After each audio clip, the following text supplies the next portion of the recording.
Hey everyone, well, we're back again. I hope everybody is enjoying your paid vacation. Did you get paid yet? All right, on a serious note here, I've got you have to pardon my sense of humor. I don't know where it comes from. It's a little dry at times. Got another request video here and take the old tick sheet out here. And I have a friend of mine who has requested that if I could give some information on healing the inner child and reparenting and what it does for a better life. Okay. Interesting topic, and one of the things that I'm very big on, and I want to say this right off the bat in this video, even with what's going on today in the world with this event, or tribulation, or whatever else you want to call it, the long-term effect of this situation is going to have and play a major contribution to the evolution of relationships on this planet. They really are. And a lot of people say, huh? What's he talking about? One of the things that I have learned over the past few years is the infatuation that we see with all of these titles and fancy names for relationships, which to say at this time needs further opening and understanding rather than I'm just trying to get my so-and-so into union type of thing. And in order to become aware of that, because I'm older, okay, and there's nothing wrong with being older, is that I'm a lot smarter now than when I was in 20, 30, and 40. I was like most people, part of the norm, as it's called. You know what I mean about the norm? You go to work, you have a job, you pay your bills, you buy a house, you have babies, you have a car in the garage, and maybe a boat trailer. You go to Florida, maybe in the wintertime when you get a little older. You barbecue on Saturday, you have a few rockets, you know, it's beer for somebody else or whatever. And that's considered the norm. So that kind of society, okay, as it were in that way in every country of the world, has variations of the same thing, all right? And it is those types of relationships that are the greater number, as it were, that have created over the last few centuries, especially in the last 60, 70 years, our society and reproduced in our children that now are reaching relationship ages that have created a template of chaos, confusion, decadence of vibration, degrading of physical stamina and endurance, the lowering of the standards of our bodily health, the immune system, for one. And one of the things that I have noticed over the last few years, being here for 76 years now, almost, is each succeeding generation coming up has been physically, mentally, emotionally, and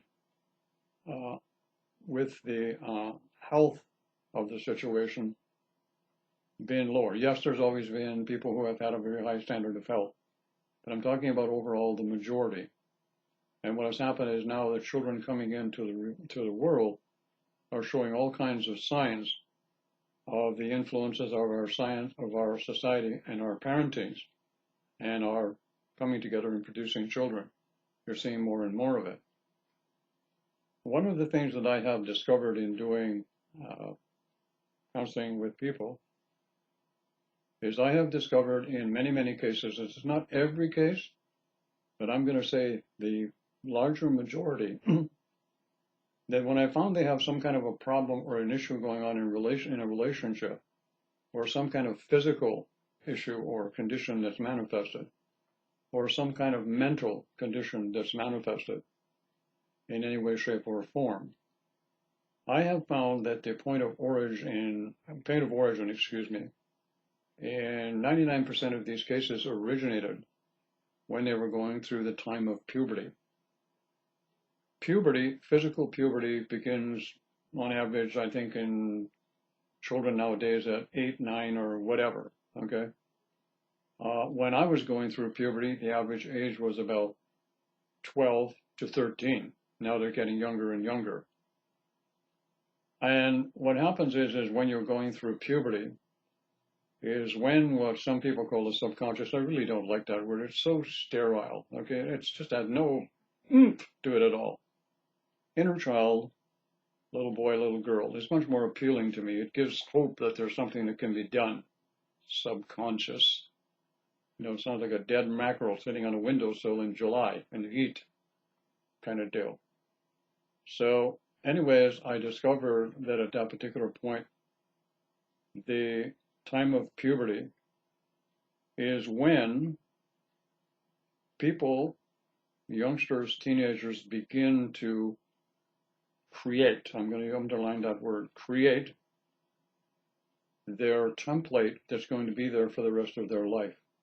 Now, having said that, they have created their personalities, started to take form in the younger years. But where they are templated or downloaded or taken the criteria is in the age of the teenage years, where one of the things that they're going to do is they're going to pick up on the habits, the idiosyncrasies, the genetic and hereditary traits and all the rest of that at the time of puberty. Okay, people will say it's before that. I disagree.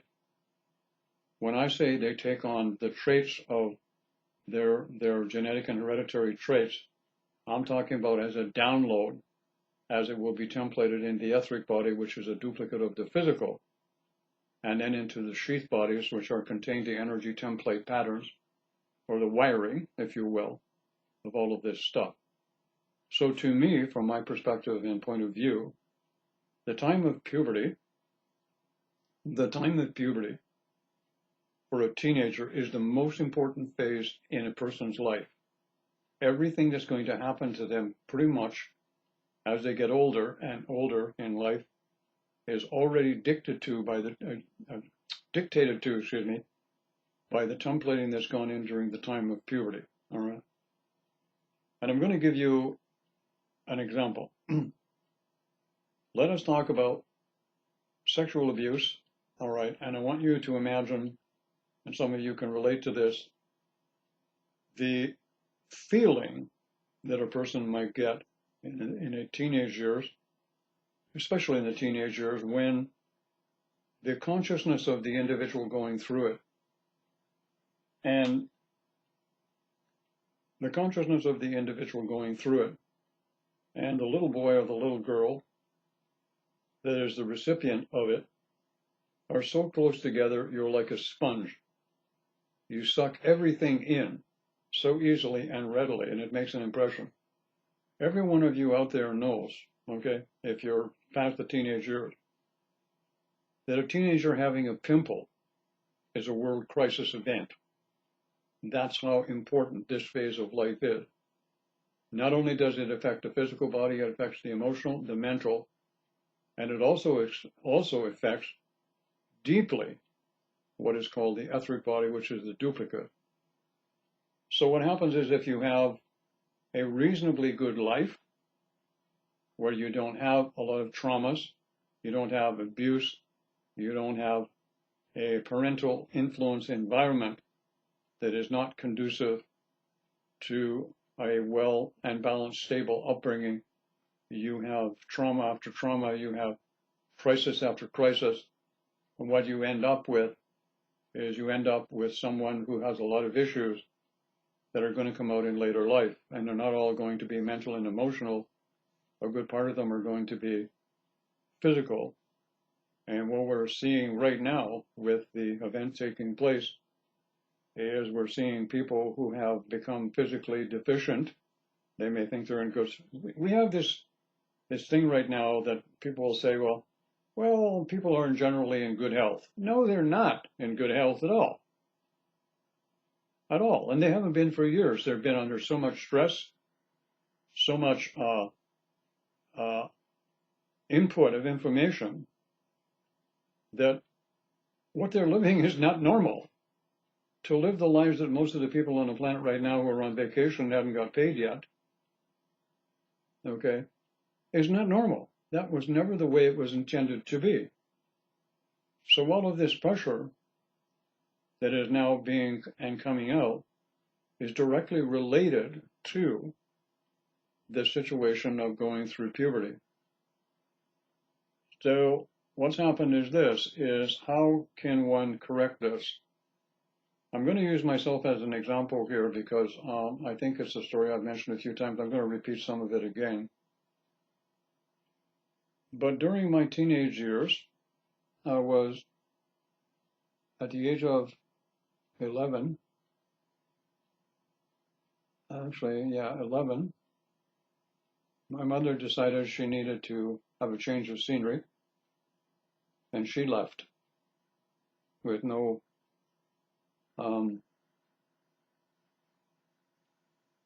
apparent reason. And my father took over the job, and what happened is he didn't do the job very well. So one day he dropped us off at a place where they take children, and that was the last I saw of him for 30 years. And then after that, placement in homes, and ended up back in France. So, anyways, to make a long story short, I got abandoned 4 times. Abandonment is a serious issue if it happens once, but you can imagine the trauma and the effect on the personality and the effect on the body physical. Also, both of my parents were alcoholics, so I developed that taste for that wonderful stuff also as I got a little older into my 30s and 40s. And I also remember that I had this aspect of, I thought sex was love. Actually a good orgasm, and the better it was, the more you were in love. That was my concept of love, relationship, and sexuality.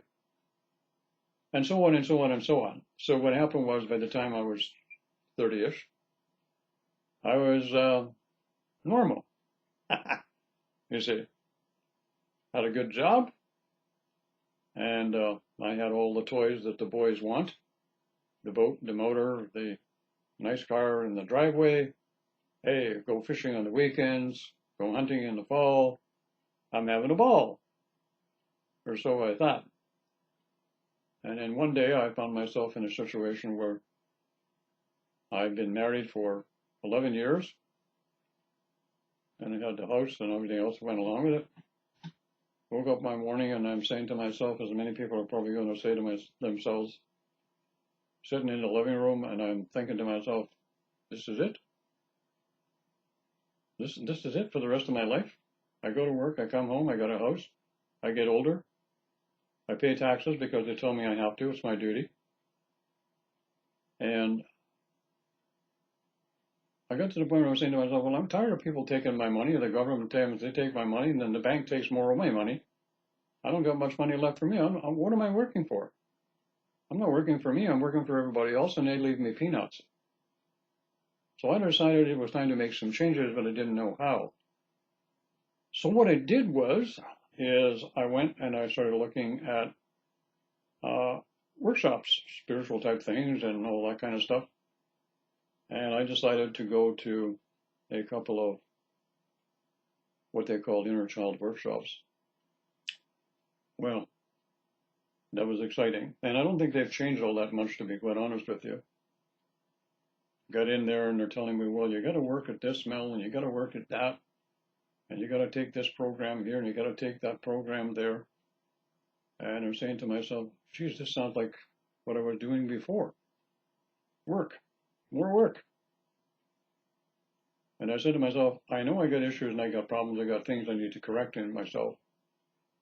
And I said, none of this shit they're promoting is working. And I had bought by that time probably about $2,000 worth of positive attitude books, every one you could think of on the market. There was no internet at that time. I'm not liking what I'm seeing at all. At all, at all, at all. But I did read one book that kind of made sense to me, and it was an experiment, I think, that kind of set me off on the trail because I couldn't figure out how to create anything.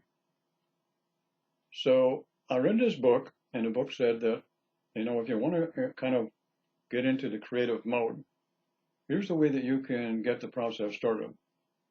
Go into your closet, this is what the book said, and pick out all the clothes that you haven't worn for the last year or so. And I looked and I said, holy shit, that's not going to leave much. And it didn't.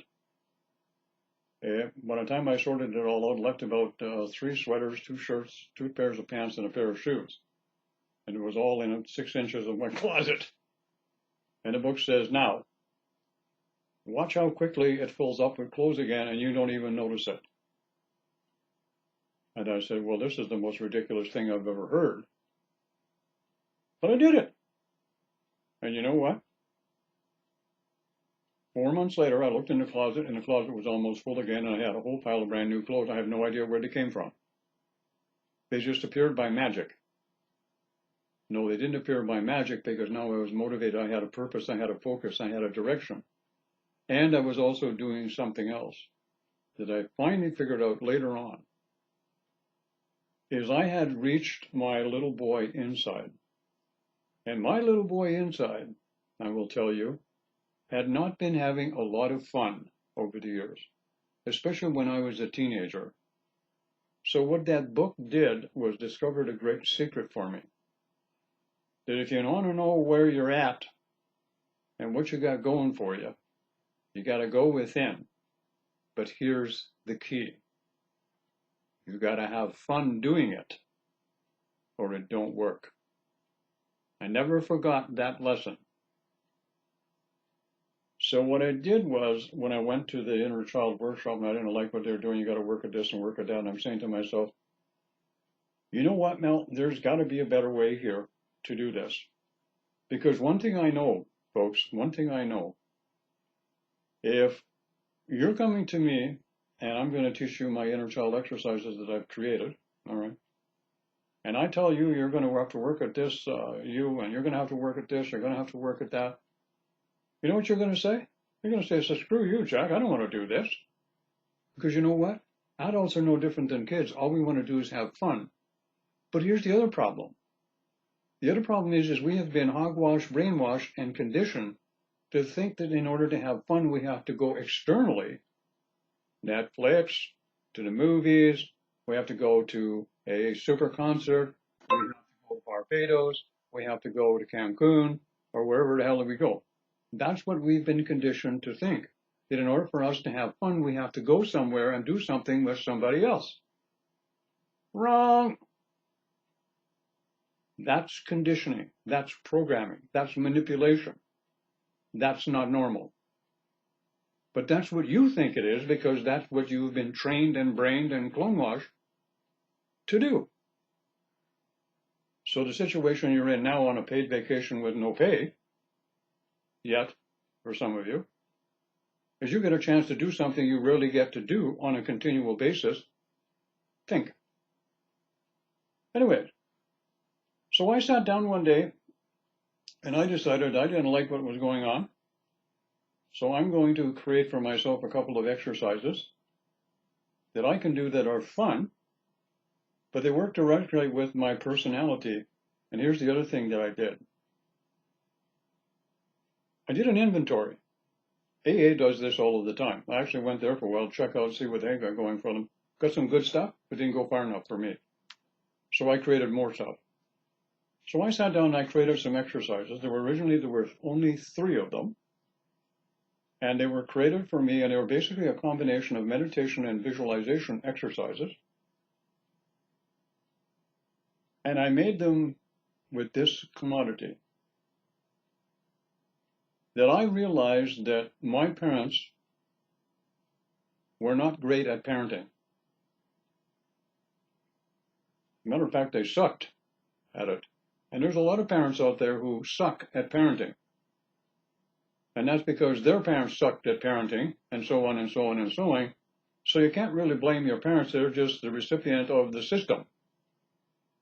And parenting, as a rule, in many cases, sucks. So I realized that if I wanted to do anything better, I'm going to have to fix myself. And I sure as hell didn't want to work at it, because I've been working at so much stuff I didn't want to do, like so many others out there, just doing it to pay the bills and, feed the kids and the rest of that stuff kind of deal. I created 3 exercises. And I created them in a way that I would be parenting myself, but I created an environment. I created an environment in the exercises of nurturing, gentleness, compassion, and fun. Because I realized something. I had the attention of my little boy inside when I cleaned out the closet, and he had a goddamn ball filling that closet up with clothes again, and he actually had fun. And I was a happy little pig in shit when I saw that closet full of clothes, and I couldn't realize how half of them even got there. It just happened. And I said to myself, I'm on to something. So I created the exercises with the idea of having fun with them and nurturing, and created an environment so that I could go in and I could start eliminating all of this programming, and I could do it in a fun way. So I created myself what I call a sacred space or an environment in my mind and in my consciousness. It didn't cost me a dime. I didn't have to get a ticket. I didn't need a passport. I didn't have to get screened. Why, it was a happy dance. It makes me wonder why some of you people are spending all that money to go everywhere to have fun. You have no idea what you're missing. You're going to have so much fun exploring yourself, your belly button will fall out. Gee whiz, son of a gun, all that stuff. So I created 3 exercises. The change was dramatic. And I knew that I was onto something because I did something because of all of the abandonment issues I had. The one thing I knew about myself is I didn't like myself. And to think about, did I love myself, wasn't even in my concept of my consciousness at that time. I knew I needed help, and I knew I wasn't going to get it from anybody else because I wasn't satisfied with their standards. They sucked. So I created my own. I did 3 of them. And over the years, what happened as I began to grow and evolve and wake up and start to have a lot of fun in life, I ended up creating 15 of those exercises. I used 10 of them for my healing modality. You see what I mean by this? Okay, because I went to the closet and put all those clothes in there, and then somebody up there somewhere, who knows where, say, hey, geez, we got a guy down there, he actually fell out of bed and woke up. Actually discovered that it's all about what's going on in him, not what's going on the outside. They said, well, hey, let's get this guy's attention. Let's get him over here, and let's pump him up with some new stuff that he can have a lot more fun with, and he can teach other people how to have fun. Now that's fun, you see.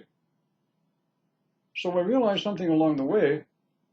I didn't know anything about masculine and feminine, so I created an exercise for that. And higher self, well, what is higher self? So I figured, well, the best I can do with higher self is got to be some part of me that's at least more intelligent and more fun than I am. So I created an exercise for that.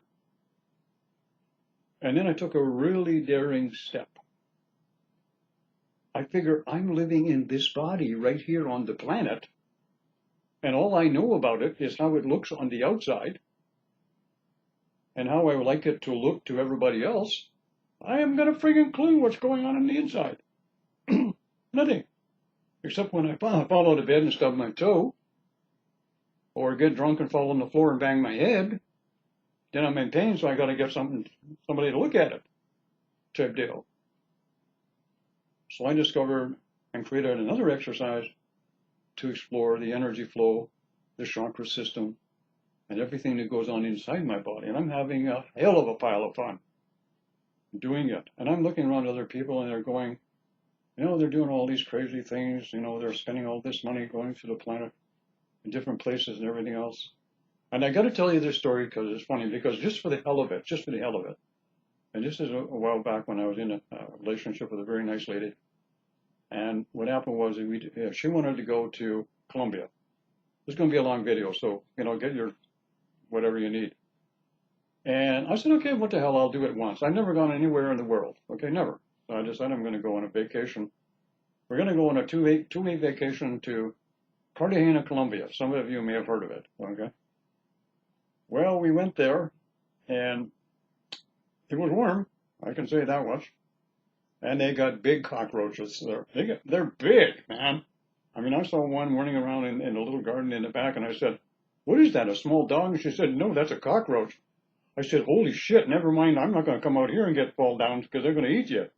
They were that big, the suckers. Anyway, so we're there for 2 weeks, and we're running around, and we're running around doing this, and we're going to this, and we're going to that. And every night is going out someplace else, and then, I'm getting tired, man. I mean, if this is what you call fun, it's starting to sound like work. So by the time we got home, we went with another couple. We're all exhausted. So, but Mr. Smart's here, what I did, I took 2 more extra weeks for after when we got back. Okay. The old Arrow's working now. Got a system going up here and in here. And everybody's exhausted. I took another 2 weeks and I sat back, relaxed, had a wonderful holiday at home. And I said to everybody, and I said to her, I said, I ain't doing that shit no more.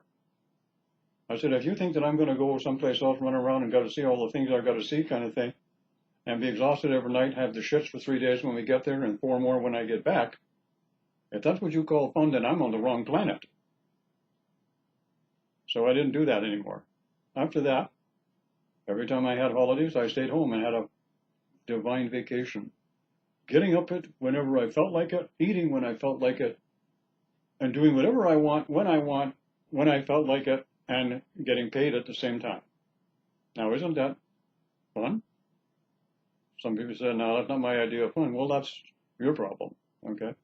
Not too many look at all the money I saved. So anyway, what happened is, as I got into the healing modality, went to the school in the etheric planes, what I found out was I used to do a workshop for people. And I would have them come and I would teach them the modality over a period of about 3 or 4 days. And I noticed something right off the bat. I noticed something that once I'm training them and I'm getting them into the hands-on stuff, I can see their issues are coming up, and they're coming up while I'm training them. And where are they coming from? And I recognized it right away. It's all coming from the issues that they had when they went through puberty. And they don't see it because at that point it was an automatic process. They didn't even see it or realize it. And this is still going on today in the twin flame community. It is. Because I'm going to tell you something, as much as there are, some teachers up there who call themselves twin flames and do workshops and, have e-books and they sell coffee pots and t-shirts and, coffee cups and everything on their website, they're simply not doing their job effectively. They're making good money.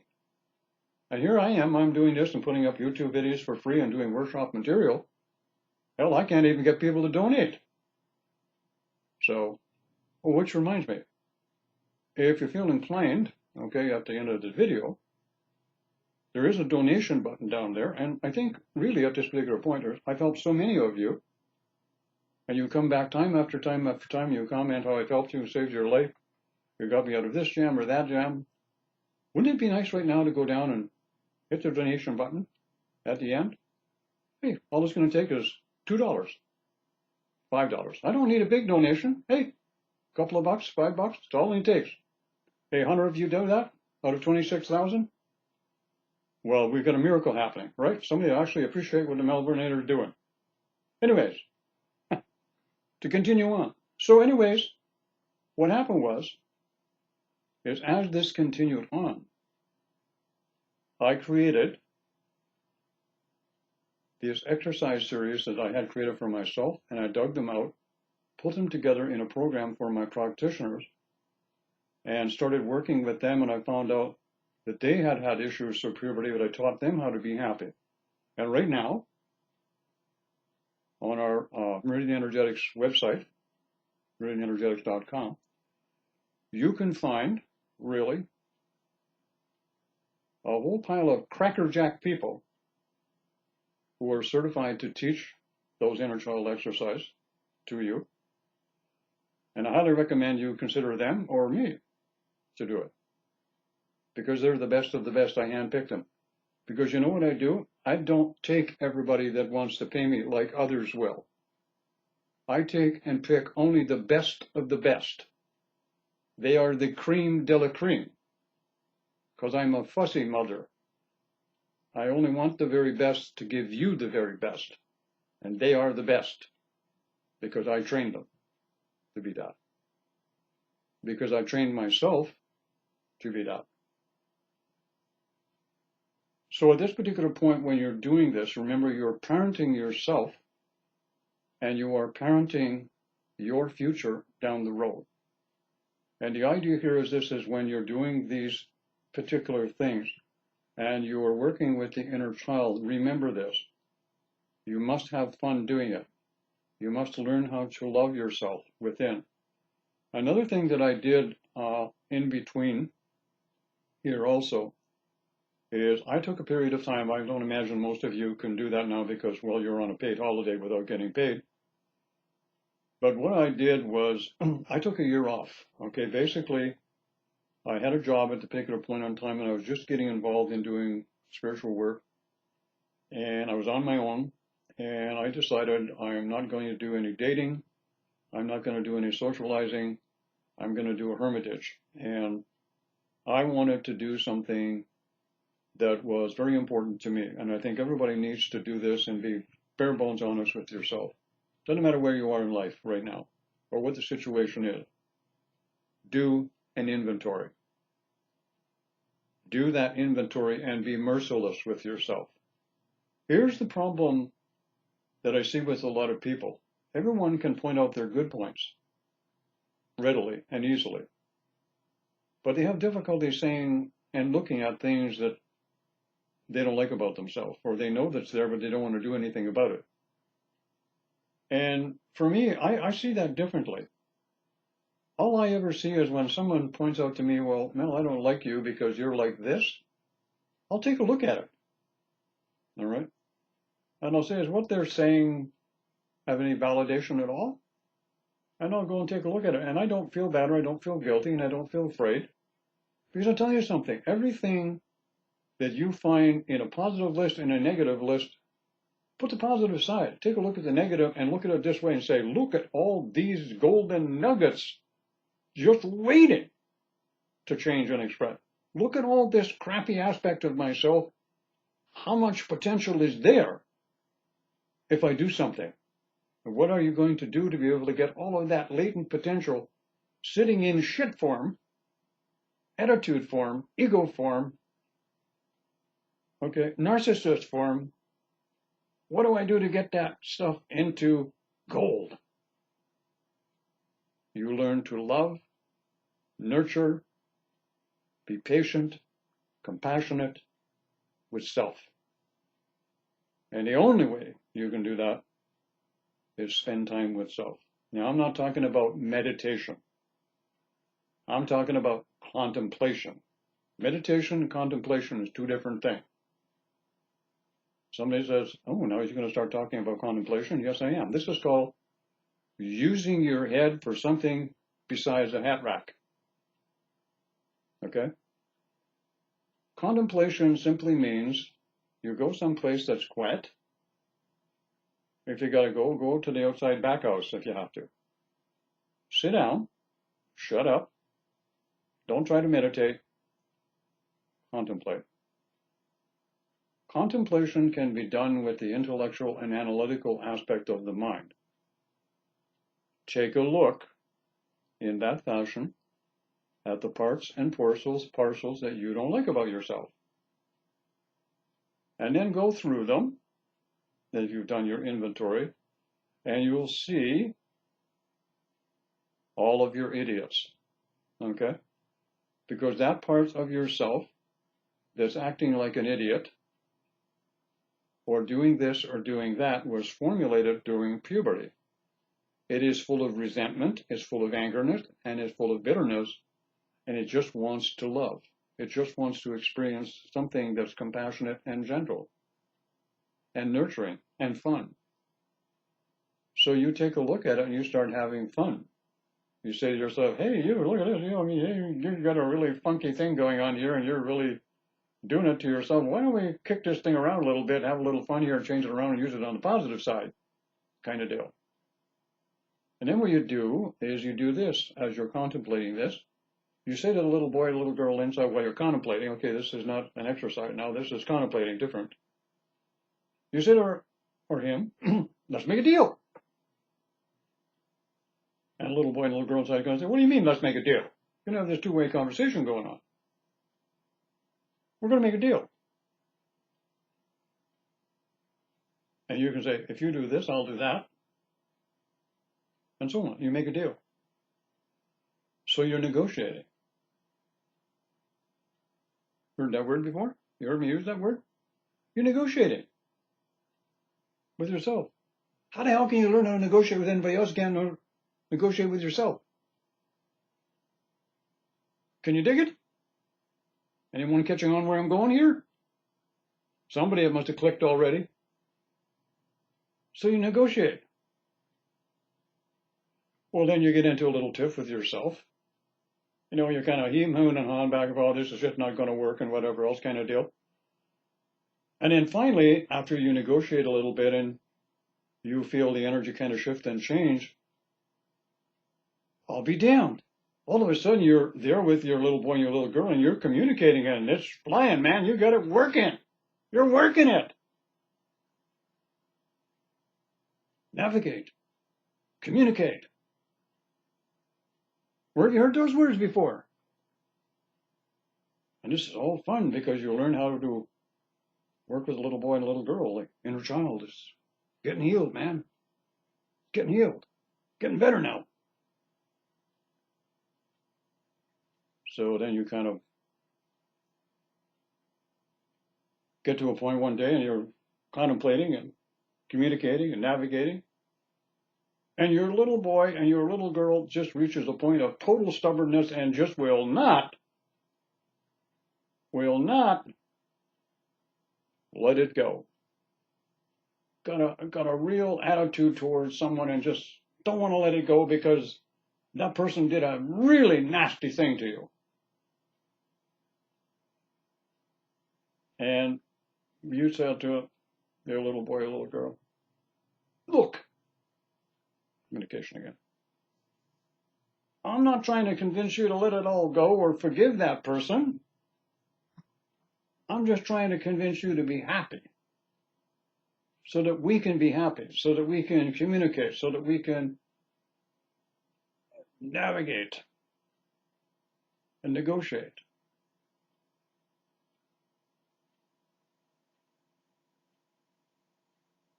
So I'll tell you what, can we compromise? You and I, in between us, this is all in contemplation.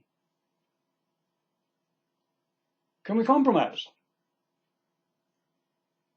Can we compromise? Well, the boy's got to think about that for a while. The girl's same thing, she's got to think about it. Yeah, but he was a narcissist. He was really, really nasty to me. Or she was, whatever the case may be. Look, I'm not trying to get you to forgive him. Just let it go, because you can see what it's doing to us. I mean, it's making your stomach go in a knot, and you can't go for a poop. Just let it go. It just don't matter. It don't matter. You can't continue on allowing somebody to dictate to you, and they haven't even been in your life for a while, and they're never going to go away unless you kind of let it go.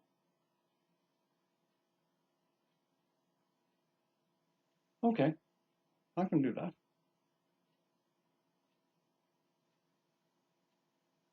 Yeah, I can do that. I'll just let it go. Because I want to have fun with you. Because having fun with you and communicating, navigating, negotiating, this is really fun. I really like doing this with you and I. And you're a happy cat. You see.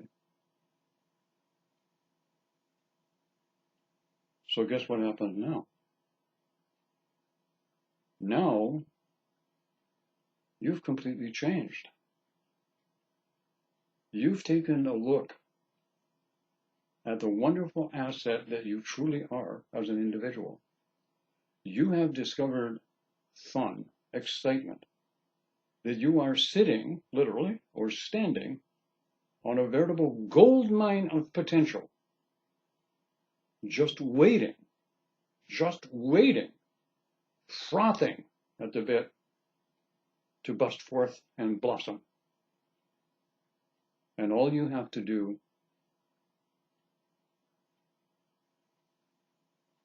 communicate, navigate, negotiate, compromise, have fun, supply a nurturing environment, treat your inner child with respect and gentleness. Well, you could end up like me. Now, wouldn't that be something? Because where I was before, I was going nowhere. I was a loser. I'm not a loser anymore. I haven't been for years. And guess what happens when you do all of this? Because guess what's popular right now on the planet?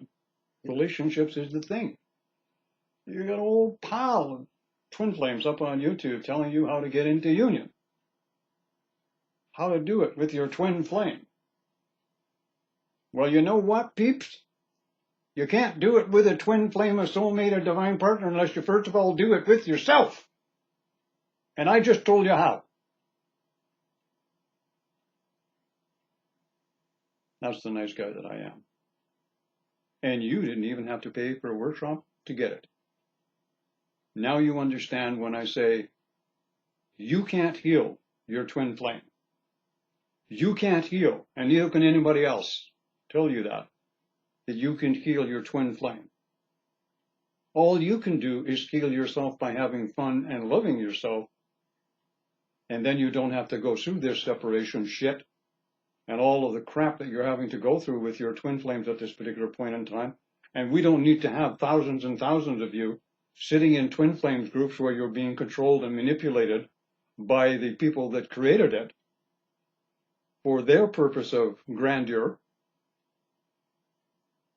And you can get out of that loop. And I just told you how the Melvinator came through again. Donation buttons at the bottom. Have a great day, everybody. I love doing this one. I got your attention, and I know it.